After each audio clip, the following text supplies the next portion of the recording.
Monsieur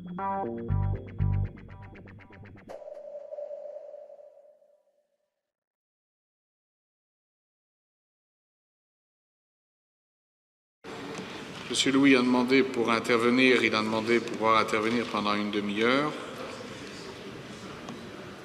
Je lui passe donc la parole.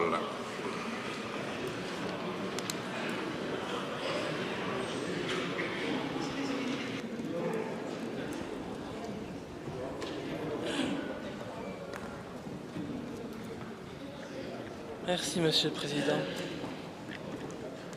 Nous devons aujourd'hui statuer sur la levée de mon immunité parlementaire, mais est-ce que les citoyens belges présents aujourd'hui pour me soutenir durant ma défense au sein de ce Parlement ont vécu dépasse largement le débat sur la levée de cette immunité.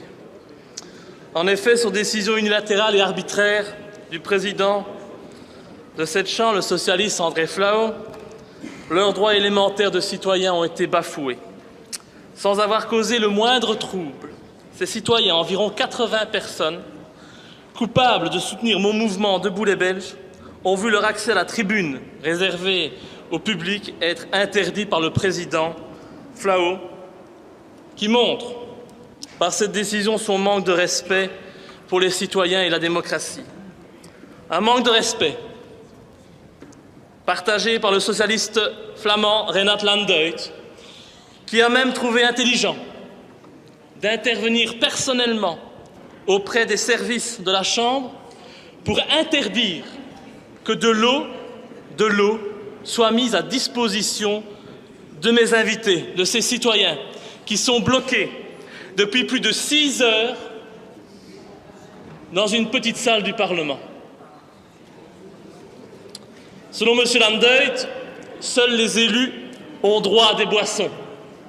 Voilà, mes chers concitoyens, les gens qui nous dirigent et pour qui, j'ai bien la tristesse d'avouer, vous n'êtes rien. En empêchant à mes soutiens d'assister à mon intervention sur les bancs du public, pourtant totalement vide aujourd'hui, nous vivons un moment historique de déni de démocratie. Le Parlement est censé être le palais de la nation, la maison du peuple, mais certains élus s'octroient le droit d'en interdire l'accès à certains citoyens, en fonction de leur idéologie politique. Jusqu'où accepterons-nous d'aller? Et par cette décision, le Parlement montre clairement que les membres de Debout les Belges ne sont pas les bienvenus au sein de ce Parlement. Cela ne fait que renforcer notre détermination en vue des futures élections. Ces citoyens ne sont coupables d'aucun désordre, d'aucun cri, d'aucun dégât. Leur seul crime est de me soutenir. Et en agissant de la sorte, le Parlement vient de renverser le peuple. Le Parlement se retranche. Il a peur des citoyens. Et c'est le signe d'un régime à la dérive, d'un régime dont les heures sont comptées. Et aujourd'hui, en pleine semaine de deuil de Nelson Mandela, vous avez, M. Flau, assassiné une fois de plus la démocratie sans qu'aucun parti politique n'intervienne pour m'aider à faire respecter les droits de nos concitoyens. Aujourd'hui, politiquement, je suis seul contre tous, et j'en suis fier, mais le soutien populaire n'a jamais été aussi grand. Alors que le drapeau de l'Afrique du Sud orne ce Parlement en hommage à Mandela, nous venons de vivre un moment de ségrégation parlementaire et d'apartheid politique. Et je n'ai pas peur des mots. C'est un moment historique dont aucun journaliste, je le crains, ne parlera, mais qui démontre pourtant à quel point les élus méprisent les citoyens. Et un seul mot pour terminer sur cet événement, je voudrais dire que Debout les Belges, c'est vous, c'est nous, mais ce ne sont pas eux, ces élus. Et un mot pour mes amis qui sont enfermés dans la salle et qui m'écoutent, je voudrais dire qu'ils sont tout simplement formidables et que je suis fier d'eux. Passons maintenant à l'immunité. Nous sommes aujourd'hui réunis pour procéder, au plus grand bonheur de certains, je n'en doute pas, à la levée de mon immunité parlementaire, suite à des poursuites judiciaires largement intentées à mon encontre sur des bases essentiellement politiques. C'est révélé un secret de polichinelle que de dire que ces poursuites ont été intentées contre moi à la demande de Mme Milquet, ministre de l'Intérieur, et de Mme Turtelbaum, ministre de la Justice. Bonjour l'indépendance. Cela faisait plus d'1 an et demi que vous en rêviez. La justice a enfin décidé et répondu à vos attentes en demandant mon renvoi devant la Chambre du Conseil de Bruxelles le 21 janvier 2014 à 9 h. Et j'invite d'ailleurs tous les citoyens belges qui veulent me soutenir à venir nombreux à cette audience. Parce que si le politique tente d'influencer la justice, je demanderai au peuple de Belgique de se mobiliser pour garantir l'indépendance de l'institution et mettre la pression sur le tribunal. De même, si l'on interdit à mes partisans de venir assister aux séances publiques, nous serons présents tous les jeudis sans discontinuer jusqu'à la fin de cette législature. Et nous verrons bien si M. Flao décide d'interdire à tout public jusqu'au mois de mai de venir dans ce Parlement. Et comme le règlement de la Chambre le prévoit, j'ai décidé de prendre la parole cet après-midi afin d'assurer ma défense, si on peut dire. Et en bon démocrate que vous êtes, j'imagine que vous aurez la décence de me laisser l'exprimer dans le calme et jusqu'au bout. Alors la première chose qu'on me reproche, c'est d'avoir recelé des pièces du dossier Dutroux et de l'avoir diffusé. Recelé, ça veut donc dire que le dossier a été volé. Ah bon, je ne savais pas. Le dossier Dutroux a été volé.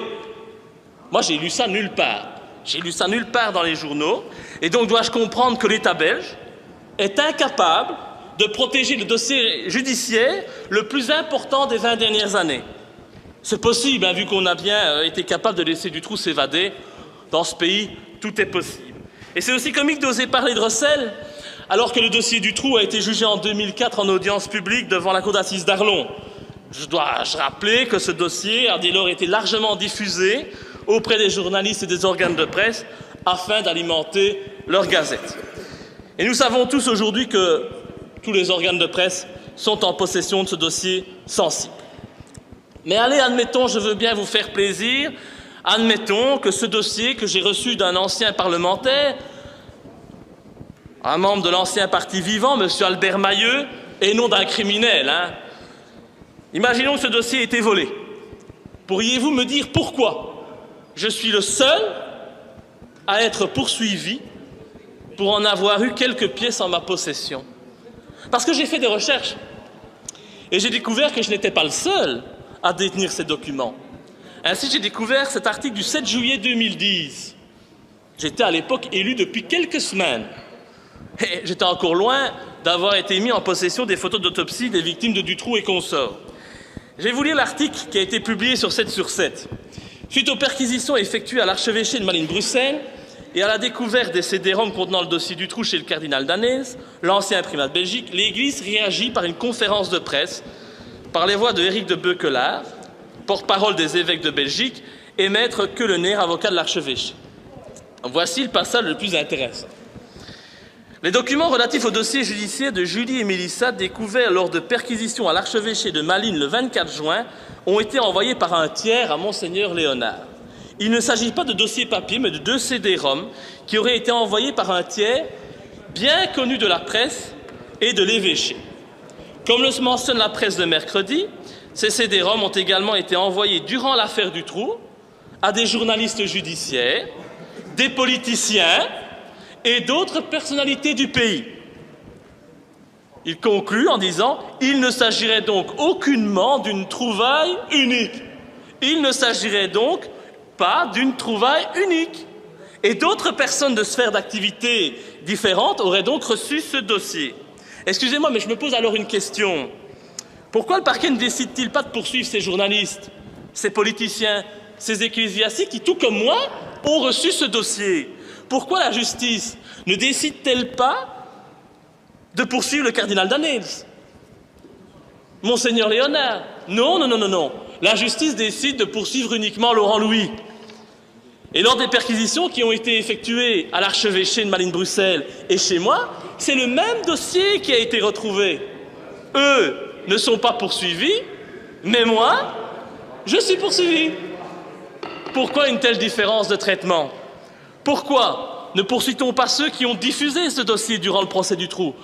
Pourquoi décide-t-on uniquement de me poursuivre, moi, pour avoir révélé aux Belges, qui voulaient bien l'entendre, la vérité sur le dossier Dutroux? Pourquoi? Peut-être parce que je suis le seul parmi les personnes à avoir eu accès à ce dossier, à avoir osé dénoncer ce qui s'y trouve, les invraisemblances et les mensonges qu'on cache à l'opinion publique. C'est à celui qui a eu le courage de risquer sa vie pour la vérité, sa carrière pour la mémoire de ces pauvres enfants violés jusqu'à ce que mort s'en suive, qu'on s'en prend. Preuve supplémentaire que des gens haut placés ne veulent pas que la lumière soit faite sur ce dossier.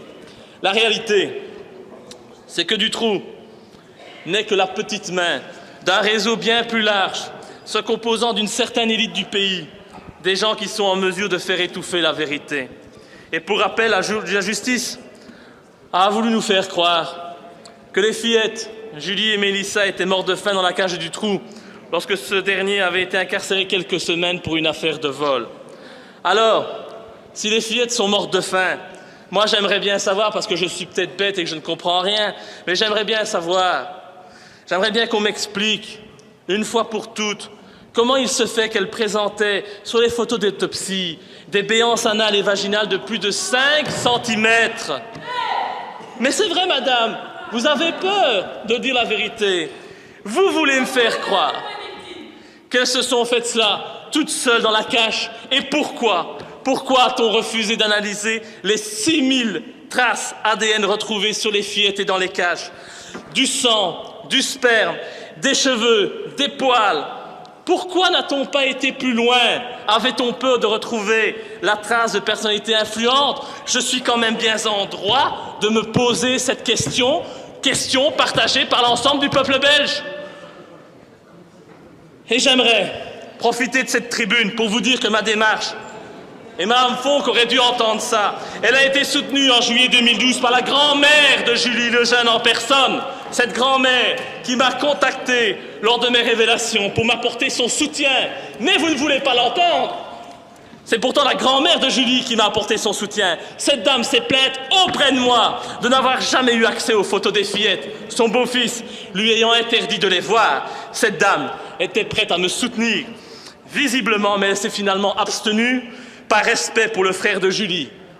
Me soutenir aurait eu comme conséquence qu'elle se serait opposée à son ex-beau-fils, Jean-Denis Lejeune, qui a été manipulé par le pseudo-journaliste Marmet de Penningen, manipulé par les politiques et la justice pour qu'il ferme les yeux sur la réalité de la mort de sa fille. C'est une vérité difficile à entendre, mais je ne l'invente pas. La justice me reproche ensuite d'avoir outragé le Premier ministre, Di Rupo, un comble. J'ai outragé l'homme qui, tous les jours, depuis sa nomination, se moque des citoyens et de ses électeurs en menant une politique ultralibérale et en pratiquant la chasse aux chômeurs, malgré ses prétendus idéaux socialistes. Dingue, c'est plutôt lui qui mériterait d'être jugé par un tribunal pour haute trahison. Mais bon, passons, c'est un autre sujet. Donc j'ai eu la mauvaise idée d'accuser le Premier ministre d'être un pédophile. Ouais, c'est peut-être une mauvaise idée si j'avais voulu faire carrière en Belgique et espérer rentrer dans un gouvernement de vendus, mais j'estime qu'il était de mon devoir d'informer la population sur la personnalité de l'homme le plus puissant du pays.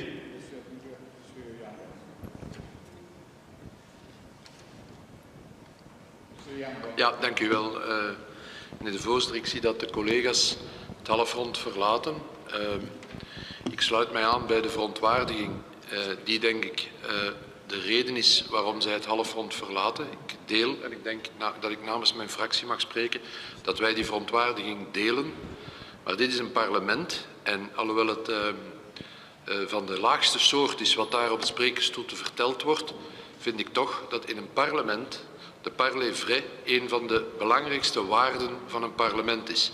En dat is de reden, wij blijven hier om te kunnen bekampen wat daarvoor gezegd wordt en niet door vaandelvlucht te plegen. Dus het feit dat wij hier blijven zitten heeft niets te maken met een goedkeuring van wat de collega daar op het sprekersstoel aan het zeggen is, maar wel met het grootste respect voor de democratie en voor het parlementair werk. En ik wou dat dit toch even in het verslag werd opgenomen.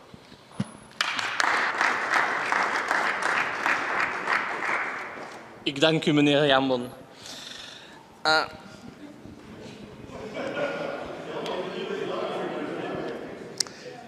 C'est pour moi un devoir en tant qu'une nation que d'informer les citoyens des vices et des crimes commis par nos élus.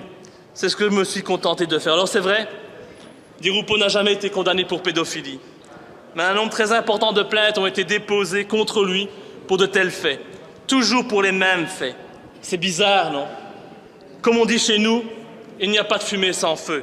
Mais le plus inquiétant, c'est que la destination a toujours été la même pour ces plaintes, la poubelle. Et c'est ça que je veux pointer du doigt. Les prétendues victimes étaient à chaque fois des criminels qui voulaient profiter de la notoriété de notre pauvre petit Elio. C'est tellement plus pratique de jeter le discrédit sur les victimes. En plus, quand on fait cela 5-6 fois et qu'on tourne les victimes en ridicule, on évite que d'autres personnes aient encore le courage de dénoncer les faits dont ils sont victimes. Pourtant, des PV, il y en a eu, comme celui de la police de Namur, portant le numéro 12-852/98, dans lequel est auditionné Jean-Marie Rulens, client de la boîte La Brique à Liège, qui déclare que Di Rupo s'y amusait avec des jeunes de plus ou moins 14 ans et qu'il les payait 15 000 francs, 375 € pour des gâteries, fellations et sodomies. L'audition de ce Rulens contient de nombreux détails. Il n'y a rien de farfelu dans ses propos. Et je peux même vous dire que j'ai moi-même rencontré un de ces jeunes qui fut jadis victime des pulsions sexuelles de Di Rupo. Cet homme qui a été violé, je suis désolé, c'est dur à dire, violé par notre Premier ministre alors qu'il n'avait que 14 ans. Cet homme est démoli, il a été harcelé par le système pour qu'il se taise, tout a été fait pour qu'il se fasse passer pour un fou, et aujourd'hui, il a d'ailleurs été interné par la justice. Imaginez comme c'est pratique. Une note du parquet portant le numéro 37 66 11 75 28/96 indique aussi l'identité de 2 mineurs âgés de 13 et 14 ans. Ces jeunes confirment avoir eu des relations sexuelles avec Di Rupo. Un PV de la BSR de Wavre de 96 mentionne le témoignage de Mme Delnest qui s'inquiète auprès de la police de voir Di Rupo aller et venir avec des jeunes gens dans un immeuble voisin. La police n'effectuera aucune enquête de voisinage, malgré que d'autres voisins confirmèrent les dires de Mme Delnest. Un rapport de la Brigade nationale de gendarmerie du 9 octobre 1996 insiste également sur les rapports spéciaux entre Di Rupo et de jeunes garçons. On y parle d'un jeune homme décrit comme le protégé de Di Rupo et qui a été retrouvé mort. Et les PV se poursuivent. Rapport de la BSR de Bruxelles, 3 décembre 1996, qui relate des relations sexuelles entre Di Rupo et de jeunes garçons. Mais c'est clairement indiqué dans le PV. Vu la notoriété de Di Rupo, nous ne poursuivons pas. Est-ce qu'on doit accepter cela? PV de la police judiciaire de Bruxelles, portant le numéro 46-66-3 du 5 novembre 1996, où le chauffeur de l'ancien ministre Graffé évoque des partouzes auxquels participait Di Rupo. Le nom de Di Rupo apparaît encore dans une note confidentielle de M. Demanet, procureur général de Mons, et Marchandise, procureur du roi de Charleroi, daté de 1996. Pourquoi? Parce que les coordonnées de Di Rupo figuraient dans le carnet d'adresse de Jean-Luc Finet. Et qui est ce monsieur? Il a été inculpé à l'époque pour détention de cassettes pédopornographiques. Tiens, comme c'est intéressant.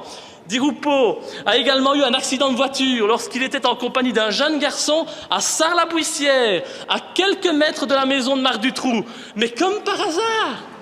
Mais moi, je suis désolé, je ne crois pas au hasard. Et il y a donc des PV, mais aussi de nombreux témoignages, un nombre impressionnant de témoignages auxquels on n'a jamais donné le moindre crédit, même lorsqu'ils venaient de policiers assermentés. Ainsi, en août 1989, Di Rupo était à l'époque député européen. Eh bien, à l'époque, 2 policiers communaux surprennent Di Rupo en bordure du Grand Large à Mons. Et avec qui? Avec un gamin de 12 ans et un gamin de 13 ans dans sa voiture. Les gamins avaient le bas du corps dénudé. Ce n'est pas moi qui le dis, ce sont 2 policiers communaux assermentés qui ont eu la volonté de témoigner, mais leur hiérarchie communale les en a dissuadés. C'est ça le pays dans lequel on veut vivre. Alors de 2 choses l'une, soit Di Rupo est un homme persécuté, qui a de très nombreux ennemis, et l'on comprend mal comment cet homme a pu devenir Premier ministre, soit cet individu est un criminel qui profite de ses appuis et de ses fonctions pour violer impunément des enfants. Ce n'est pas à moi d'en décider. Et des éléments probants que je vous ai communiqués, on ne peut qu'avoir des doutes sur la véritable personnalité de Di Rupo. Des doutes encore plus importants quand on sait que dans une vidéo postée sur YouTube, Michel Nioul accuse sans détour Elio Di Rupo d'être pédophile lors d'une interview en caméra cachée accordée à des journalistes. Nioul, reconnu par les assises d'Arlon comme le chef de l'organisation criminelle Dutroux et compagnie, n'est-il pas bien placé pour se prononcer sur la question? Alors certes, je sais que la justice ne condamnera jamais Elio Di Rupo. Cet homme est au-dessus des lois. Les preuves, il fera tout pour les faire disparaître. Les victimes, il fera tout pour les faire taire. Avec ses amis de la justice et des médias, et il fera tourner les victimes en ridicule, comme on tente en permanence de me faire tourner en ridicule. On a d'ailleurs tenté de faire la même chose avec moi, en m'imposant de me soumettre, après mon inculpation pour recel du dossier Dutroux, à une expertise psychiatrique. Avez-vous déjà vu quelqu'un inculpé pour recel devoir subir une expertise psychiatrique? Et voilà comment on fait passer les adversaires des pédophiles des réseaux pour des fous. C'est tellement pratique. Mais si l'on me poursuit pour avoir traité Di Rupo de pédophile, dites-moi pourquoi on ne poursuit pas Michel Nioul pour avoir dit exactement la même chose, et la vidéo est toujours en ligne aujourd'hui sur YouTube. En sait-il de trop? Je vous pose la question. On me poursuit, troisièmement, pour avoir insulté un journaliste, que je n'ai pas peur d'appeler un journaliste véreux, qui m'a menacé à différentes reprises de me détruire médiatiquement si je m'attaquais au réseau pédophile et si je souhaitais reparler du dossier Dutroux. Et vous savez à partir de quand ce journaliste m'a menacé? À partir du moment où je suis intervenu en commission spéciale abus sexuels dans l'Église, où j'ai fait des dénonciations aussi, où j'ai fait des liens entre le dossier de la pédophilie dans l'Église et le dossier Dutroux. Ce journaliste, c'est Marc Mette de Penningen, ce journaliste qui m'a humilié dans la presse, qui m'a insulté, ce journaliste qui est un grand ami de Michel Nioul et qui, comme par hasard, a toujours défendu dans ses articles depuis l'éclosion de l'affaire Dutroux la thèse de Dutroux prédateur isolé, comme par hasard. Trouvez-vous normal qu'un député soit menacé par un journaliste parce qu'il va trop loin dans certains de ses propos en commission quand on parle de l'intérêt d'enfants violés? Mais où va-t-on? Dans quel pays vivons-nous? On me reproche d'avoir diffusé une liste comprenant environ 500 noms de personnalités de l'élite politique, financière, juridique et franc-maçonne du pays qui auraient commis des actes de pédophilie. Une fois de plus, ce n'est pas moi qui suis l'auteur de cette liste. Tous les autres députés, normalement, ont reçu cette liste par mail. Un mail qui émanait de Mme Ingeveld, qui est aujourd'hui décédée d'un cancer généralisé, foudroyant, comme l'a été Albert Mailleux. C'est dingue, comme ceux qui luttent contre le pouvoir en place s'éteignent rapidement. Et j'ai jugé de mon devoir de publier cette liste sur mon site, une fois de plus, pour en informer les citoyens. Dois-je rappeler que pour ces deux faits, seule la cour d'assises est compétente. Et oui, il s'agit dans les deux cas d'un délit de presse.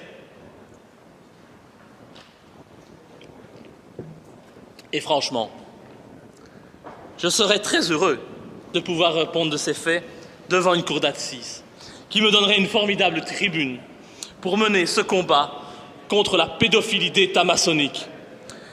Enfin, on me poursuit pour avoir révélé un secret. C'est dit textuellement. Je suis poursuivi pour avoir révélé un secret. En l'espèce, d'avoir diffusé sur Internet le rapport d'autopsie de Julie et Mélissa sans avoir jamais, je vous le dis et je vous le jure devant cette assemblée, sans jamais avoir publié la moindre photo d'autopsie de ces pauvres enfants sur Internet. Contrairement aux mensonges publics répandus par la ministre Milquet, des mensonges qui m'ont valu des menaces de mort, des intimidations et des insultes permanentes lorsque je sortais en rue dans ma ville. Les mensonges d'une ministre, ça peut faire des dégâts considérable. Avoir révélé un secret, c'est vrai. J'ai révélé un secret, j'en suis fier. Car c'est pour la mémoire de ces petites Julie, Mélissa, Sabine, Laetitia, Anne, Ève, ces filles violées que j'ai mis en danger ma carrière et même ma vie. Car des menaces, j'en reçois. Des menaces déguisées, des menaces sur ma personne et mes proches, sans parler du harcèlement médiatique. Si je n'avais pas les nerfs que j'ai aujourd'hui et le moral que j'ai, il y a bien longtemps, je me serais suicidé, vu tout ce qu'on raconte sur moi, tous ces mensonges qu'on véhicule, que certains élus véhiculent. Des menaces sur ma personne, sur mes proches, des menaces sur tous ceux qui osent m'apporter du soutien. D'ailleurs, le fait que mes soutiens aujourd'hui ne puissent assister à la séance plénière, c'est encore une preuve supplémentaire des menaces et des pressions dont je suis victime. Ainsi, sachez, je dis ça en passant, qu'il m'est devenu impossible, en Belgique, d'ouvrir un compte en banque. Impossible. Il m'est devenu impossible pour moi, malgré que je n'ai pas d'emprunt, de conclure un emprunt. Impossible pour moi d'avoir la parole dans les médias, alors que ces derniers ne se gênent pas pour parler de moi. Le mot d'ordre a été lancé, on ne donne pas la parole à Laurent Louis. Et je le sais, si je dois perdre mon poste de député en mai prochain, je n'ai aucun avenir en Belgique. Aucun. Ce pays qui se dit une démocratie, eh bien je devrais m'exiler, car toutes les portes me seront à jamais fermées. Et voilà ce qui arrive à ceux qui en Belgique. Et malgré qu'on aime son pays, voilà ce qui arrive à ceux qui ont le courage, excusez-moi l'expression, de remuer la merde. Et dire qu'une certaine presse ose faire croire que je prends de tels risques dans le seul but de faire parler de moi, d'avoir un article dans leurs médias mensonges ou de faire le buzz. Allez, soyons sérieux. Croyez-vous que je suis bête au point, narcissique au point de détruire ma vie, de mettre en danger mes profs, même mes proches, pour une feuille de chou? Soyons sérieux. Je prends des risques énormes, mais le combat en vaut le coup. Et je l'assume, ce n'est pas grave. Je suis prêt à partir de ce pays. Je suis prêt à aller jusqu'au bout. Je suis surtout prêt à être candidat aux futures élections et à être réélu. J'irai jusqu'au bout, si on me laisse faire, bien sûr, et qu'on ne me retrouve pas suicidé un de ces 4 matins. J'irai jusqu'au bout, c'est mon devoir, et je fais cela pour mon pays. Ma Belgique mérite d'être dirigée par des gens dignes, ce n'est pas le cas aujourd'hui. Et comme je vous l'ai dit en commission, et pour en conclure, Monsieur le Président, je n'ai pas l'intention de faire comme certains élus criminels et de m'accrocher à mon immunité. Je laisse ça à M. Westphal. Et c'est donc avec force aujourd'hui que j'exige que vous leviez mon immunité parlementaire afin que je puisse répondre de ces faits devant la justice. Je l'exige et je vais même plus loin en déposant à la fin de mon intervention une déclaration de révision de la Constitution visant à abroger purement et simplement l'article 59 de la Constitution qui consacre l'immunité parlementaire. J'estime que les députés sont des citoyens comme les autres et qu'ils ne doivent en aucun cas disposer de privilèges. Cette immunité, consacrée par l'article 59, est un privilège. C'est un privilège qui est digne d'une époque révolue. Et j'espère donc, à l'approche des élections et de la dissolution des chambres, que vous, les élus de nation, vous aurez le courage d'abolir cette immunité en inscrivant l'article 59 comme révisable. Vous en rêvez? Je le sais, je vous donne donc la possibilité. Allez-y, je suis une victime consentante devant vous. Levez mon immunité, j'irai en justice et vous ferez de moi une victime. Une victime du système que je combats depuis que je suis élu. Vous ferez ainsi la démonstration qu'il n'est pas bon s'opposer à vous et de défendre la vérité. Levez mon immunité, je vous le demande, mais pensez aussi le jour venu à demander également la levée de votre immunité à tous. Nous verrons, d'ici quelques semaines, lorsque vous devrez vous prononcer en séance plénière sur cette demande de révision, sur cette demande de déclaration de révision de la Constitution, nous voterons Si vous êtes d'accord, nous allons dissoudre les chambres, nous irons aux élections un peu plus tôt que prévu, et nous verrons, bien entendu, si vous aurez le même courage que moi, ou si vous préférez toujours pouvoir échapper à la justice en vous cachant derrière votre immunité. Je vous remercie, il me reste juste une chose à faire, et je crois que le Parlement le mérite bien, c'est ceci.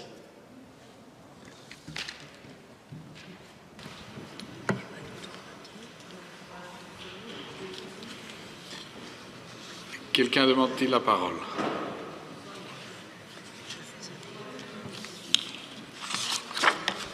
La conclusion de la commission est la suivante. Vu la demande formulée par le procureur général près de la Cour d'appel de Bruxelles, vu l'article 59 alinéa 1er de la Constitution, vu les principes généraux pré-rappelés, la commission propose à l'unanimité d'accorder l'autorisation constitutionnelle de renvoyer M. Laurent Houilly, membre de la Chambre des représentants, vers la juridiction compétente.